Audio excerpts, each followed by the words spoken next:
Once again, the Math Dog here. So in this video, we're going to be solving quadratic equations by completing the square part 1. There will be additional parts as necessary for some more involved equations where you have to complete the square.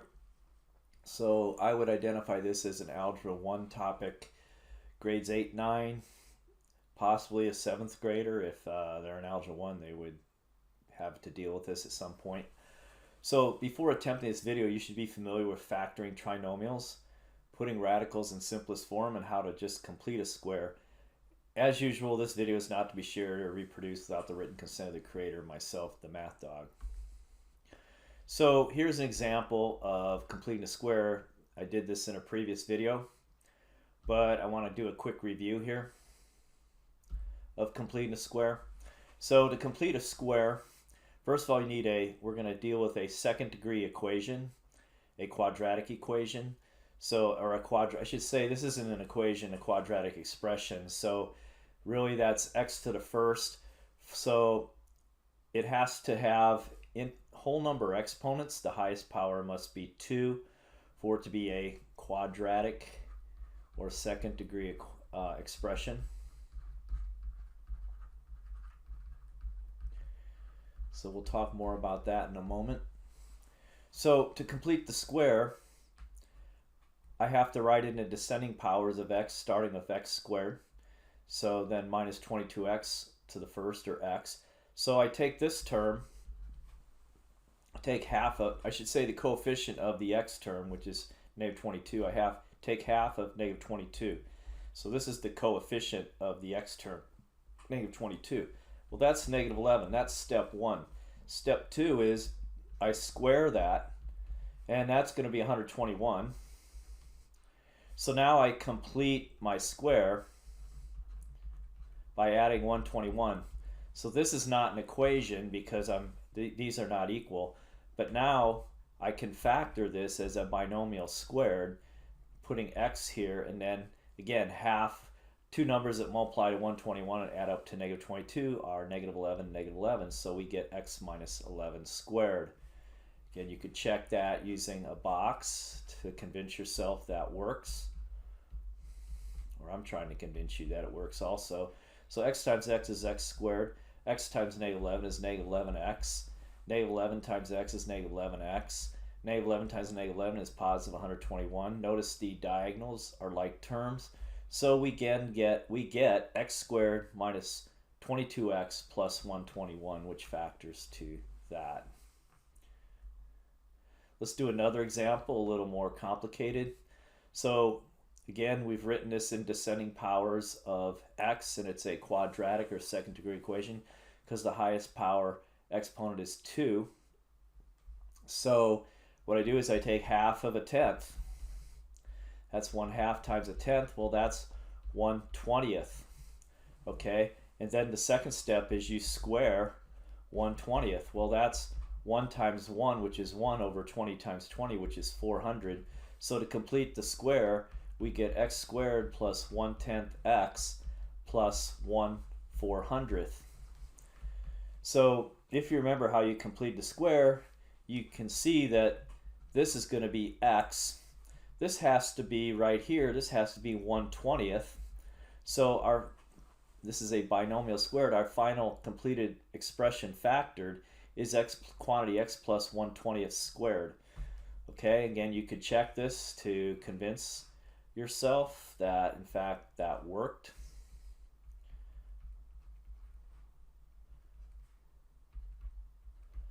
Let's make that x so you can see it. Okay. So x times x is x squared. X times 1/20th is 1/20th x. X times 1/20th is 1/20th x. And then, or x over 20. 1/20th times 1/20th is 1/400th. Okay, well the middle term, the diagonals here are 1/20th x plus 1/20th x. Well, 1/20th plus 1/20th is 2/20ths, which is 1/10th, which is what we had here. So we have x squared plus 1/10 x plus 1/400. So this worked. Okay, what is a quadratic equation? I've talked about that already in this video, but they're called second degree equations. So examples of second degree equations are, first of all, they are a family of what we call polynomials. Let's go to that first. So polynomials are like x to the fourth plus x to the third minus x plus 7, some function like f of x equals x fourth plus x third minus x to the first. Thing is, all the exponents in a polynomial equation must be whole numbers. Otherwise, it's not a polynomial equation. So in this, and by the way, 7 here could be written as 7 times x to the 0, because anything to 0 power is 1. So all the exponents are whole numbers here, because this is 2, 0, I'm sorry, that's 1, and that is 0. So it's hard to read that. Let's do that again. So we usually don't write x to 0, but you could. So this is 5x to the first and negative 7x to 0. So this is a polynomial. Okay, this is 2, this is 1, this is x to the 0, this is x to the 0. That's a polynomial equation. And these are both quadratic equations, a special case of polynomial equations, because the highest power exponent determines what we say the degree of the equation. Well, the highest power exponent is 2, so these are all second degree equations right here, as is this. This could be 2x to 0, that's already exponent 2, that's x to 0, that's exponent 1. So here again is a second degree equation. So let me repeat. The degree of a polynomial equation is determined by its highest power exponent that you see, and you see the highest power exponent, these three, are 2. So they're second degree equations. These are not second degree equations below here. So first of all, I want to note the square root of x actually can be written with a fractional exponent as x to the 1/2. We're not going to go over that in this video. X to the negative 1 does not mean a negative number. It means when you put a negative in the exponent, it means take the reciprocal. So the reciprocal of x to the negative first is 1 over x. Okay, neither of these are whole numbers. So polynomial equations again must have whole number exponents. So the first one here, I wrote this is not a polynomial equation. It actually is. So this is incorrect. So that example is no good, because that actually is well, it's not. No, it's not. It's a polynomial equation, but it's not a second degree polynomial equation because it's a third degree. Okay, call that a cubic equation. Okay, the second one is not a second degree equation because the highest power exponent is 1. The third one is not a polynomial. It's not a quadratic equation, not because of this, but because square root of x, again, is x to the 1/2. That's not a whole number. The exponent is not a whole number. So that one's not a polynomial, or not a second degree polynomial equation. And the last one, we said that x to the negative 1 is 1 over x. Well, that's not a whole number exponent, so that is not a quadratic equation, even though all these have this one, and this one have a second degree term in them. So now let's solve some equations by completing the square. We've gone over how to complete a square, but we haven't done an equation using it. So when you solve an equation by completing the square, you need to get the second degree term and the first degree term isolated all by themselves. That's what I need to isolate. So first step here is I'm going to get rid of that 8, move it to the other side by adding 8.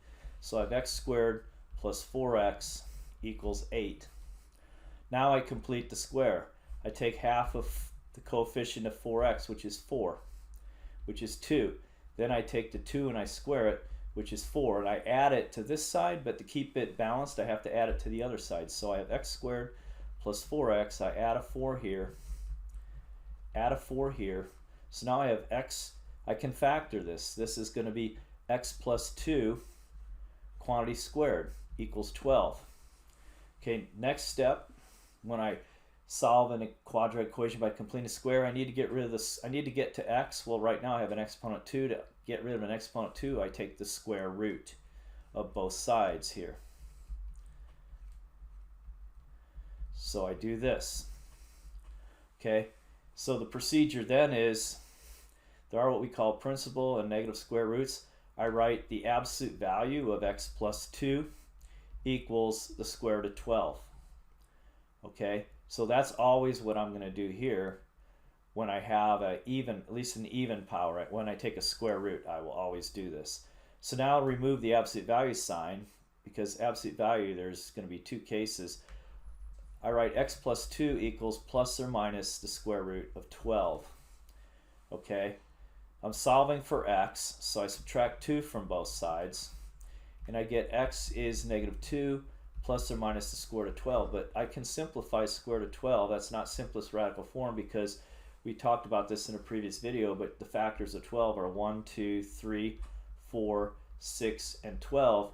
Well, 4 is a perfect square because it appears on the diagonal of your, well, it appears on the diagonal of your multiplication table, but the square root of 4 is a whole number. It's 2.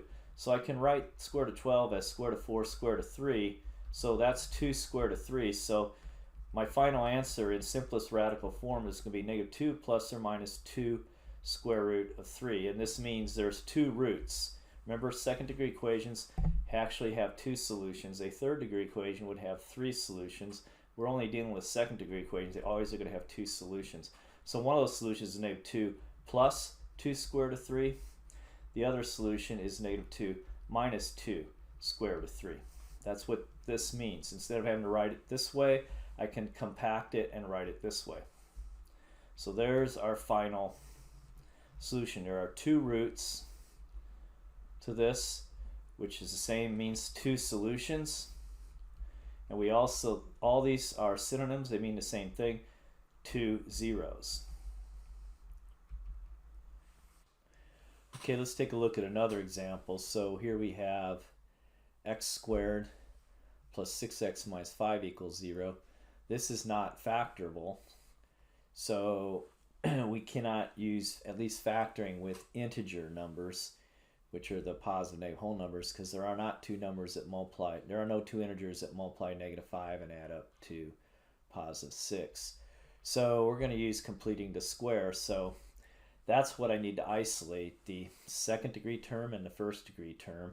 And I'm going to look at that 6 in a minute. But first I'm going to get rid of the 5 on the left side and move it to the right side by adding 5. So now I have x squared plus 6x equals 5.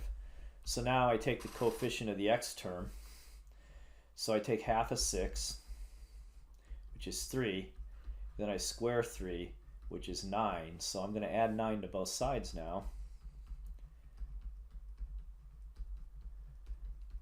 because now on the left side I've completed the square, because there are now two numbers that multiply to 9. It's actually the same number, and add up to 6, 3 and 3. So this is going to be x plus 3 quantity squared equals 14. So like the last problem, now I take the square root of both sides, because a square root removes the square term. So I now have absolute value of x plus 3 equals square root of 14. When I remove the absolute value sign, there's two solutions here. So this is going to be x plus 3 equals plus or minus square root of 14. And then to solve, or to finish the problem, I'm going to isolate x, so I subtract 3 from both sides. So I get x equals negative 3 plus or minus square root of 14. So square root of 14, I can't, that's in simplest radical form, because that's square root of 2, square root of 7. Those are both prime numbers. There's nothing I can do to it. Remember, this means two roots. This is negative 3 plus square root of 14, negative 3 minus square root of 14.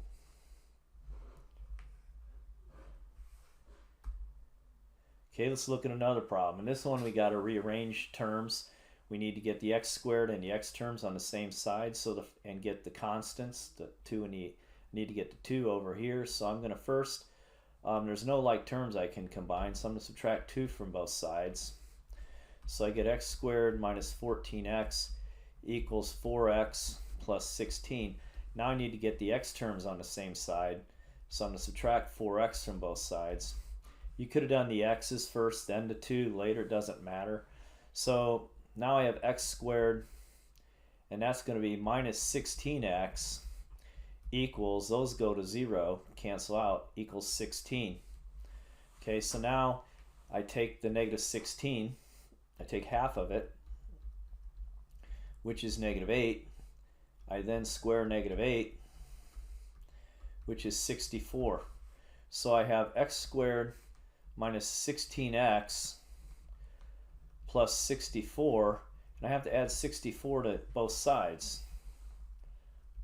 So I get x squared, well, actually, let's hold off here a second. So yeah, so the left side is a perfect square now, so I can factor this because this is a binomial square. This is a perfect square trinomial. So two numbers that multiply 64 out of negative 16 are negative 8 and negative 8. So I can write this as x minus 8 quantity squared equals 80. Okay, so keep going here. How do I get rid of the square? I take the square root of both sides. So I get absolute value of x minus 8 equals the square root of 80. Remove the absolute value sign. I get x minus 8 equals plus or minus the square root of 80. Solving for x, to get rid of minus 8, I add 8. So get x equals 8 plus or minus square root of 80. Square root of 80, though, is not in simplest radical form. So if you think about it, you could use 4. That's a perfect square, but 16 times 5 is also 80. So I could be easiest to write this as square root of 16 square root of 5. Square root of 16 is 4. So square root of 80 is 4 square root of 5. So I'm going to write my solution as x equals 8 plus or minus 4 square root of 5. And again, that's two roots. Quadratic second degree equations always have two solutions, roots or zeros. They all mean the same thing. So I have x plus 4 square root of 5. I have x minus, 8 plus 4 square root of 5, 8 minus 4 square root of 5. All right, let's look at another example. So again, I want to put this in descending powers of x, and I want to get the x and x squareds on the same side. I want to get the constants on the other side. This time I'm going to subtract 7x first from both sides.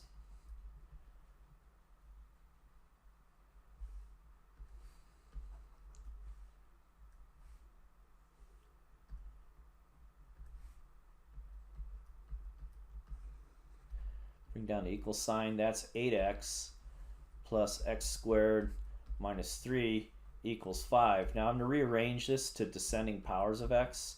So I'm going to swap the x squared and the 8x. Now I need to get that by itself, so I'm going to add 3 to both sides. So I get x squared plus 8x equals 8. So now complete the square for that. Well, half of 8 is 4. 4 squared equals 16. So I have x squared plus 8x plus 16 equals 8 plus 16. So now that's going to be 24 on the right side. This is a perfect square trinomial that can be factored as a binomial squared, because here, notice that 4 times 4 is 16, and 4 plus 4 is 8. So I can write this as x plus 4 quantity squared is 24. Now I take the square root of both sides. So I get x plus 4, the absolute value of x plus 4 equals plus or minus the square root of 24.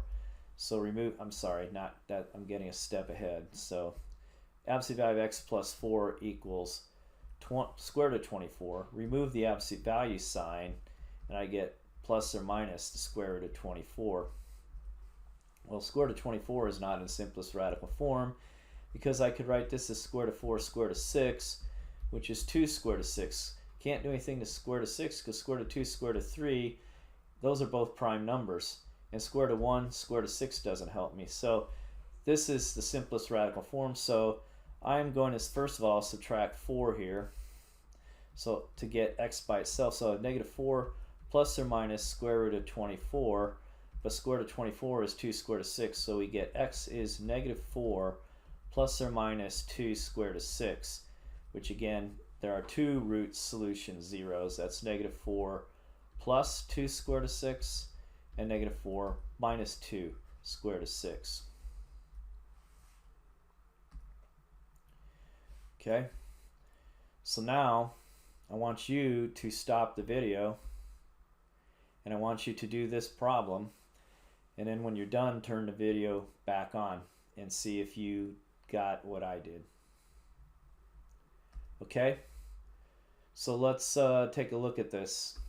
So I've got the x squared and x term on the same side. I'm going to complete the square there. So I have to take half of negative 12, which is negative 6, square negative 6, and I get positive 36. So I'm adding 36 to both sides to complete the square. So this factors as x, okay, that's going to be negative 6 times negative 6 is 36, negative 6 plus negative 6 is negative 12, so that's x minus 6 quantity squared equals 33. Now take the square root of both sides, so get absolute value of x minus 6 equals square root of 33. So removing the absolute value sign, I get x minus 6 is plus or minus square root of 33.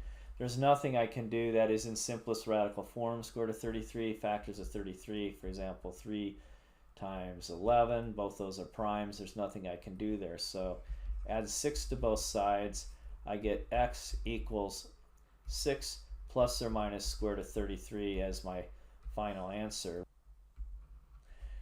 So remember, this is shorthand notation for 6 plus square root of 33.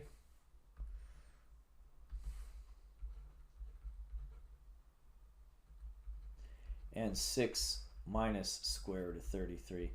So again, a second degree equation, polynomial equation, will have two roots, solutions, or zeros.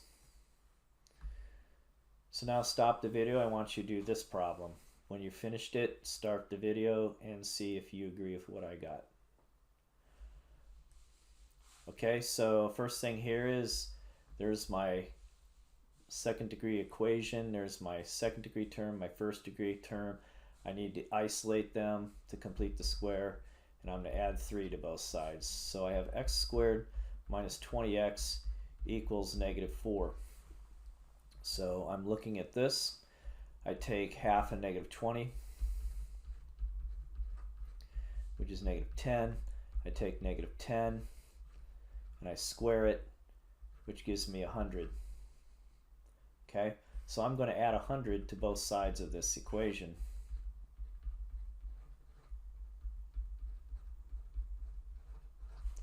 Okay, so now this is a perfect square trinomial that can be factored like this.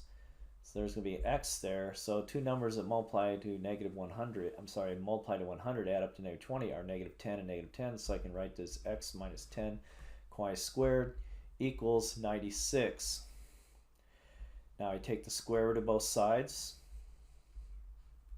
So get x minus 10 equals, that should be absolute value of x minus 10 equals square root of 96. Removing the absolute value signs, I get x minus 10 equals plus or minus square root of 96. Okay, solving for x, I need to get rid of the minus 10, so I add 10 to both sides. So I have x equals 10 plus or minus square root of 96. Okay, well, square root of 96 can be factored down. Well, okay, we can put this in simplest radical form. So maybe we're not sure of what the highest perfect square that is a factor of 96 is. Well, you could always use 4, but it turns out 16 times 6 is 96, and 16 is a perfect square. So I'm going to write this as square root of 16 times square root of 6, which is 4 square root of 6. Well, square root of 6 again, square root of 2, square root of 3, nothing I can do with those prime numbers. So that is simplest radical form for square root of 96. So my final answer is x equals 10 plus or minus 4 square root of 6, which can be written as 10 plus 4 square root of 6, 10 minus 4 square root of 6. Okay, last problem here. I want you to stop the video, work the problem, then start the video when you're finished and see if you agree with what I got. Okay, so in this problem, I'm going to isolate the x squared and x terms and get the constants, in this case 4, to the other side. So first thing I do is I subtract 4 for both sides. So I have x squared minus x equals 3. It might be helpful to put a 1 there to remind yourself that's negative 1x. So to complete the square, I have to take half of negative 1.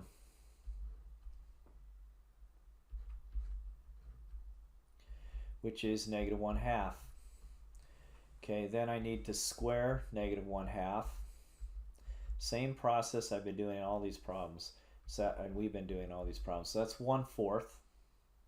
So I am going to add 1/4 to both sides.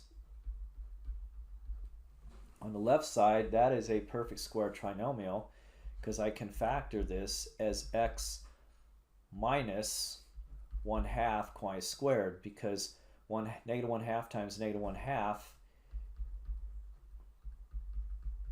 is a positive 4th, and negative 1/2 plus negative 1/2 is negative 1. So the right side, either you write as a mixed number, but I'm not going to write as a mixed number, I'm going to write as an improper fraction. So I'm going to write this as 3/1 plus 1/4. Least common denominator is 4, so I need to multiply this by 4/4, which makes 13/4. So 3 1/4, this is 3 1/4, is also 13/4. So now I take the square root of both sides like I've been doing all these problems. So now I have x minus 1/2 equals, that should be the absolute value of x minus 1/2, equals the square root of 13/4. Okay. So now, removing the absolute value sign, I have x minus 1/2 equals plus or minus square root of 13/4. I need to add, to get to x, to solve for x, I need to add 1/2 to both sides. So I get x equals 1/2 plus or minus square root of 13/4. So another property of putting radicals in simplest form. So in this case, a fraction, I can rewrite this as square root of 13 over square root of 4. That's a property of radicals. And so that's going to be square root of 13/2. That's considered simplest radical form. So I end up with x equals 1/2 plus or minus square root of 13/2, which in fact you can now have a common denominator 2. You could actually write this as 1 plus or minus square root of 13 over a common denominator of 2, which means 2 roots, 1 plus square root of 13/2 and 1 minus square root of 13/2. And this concludes the video.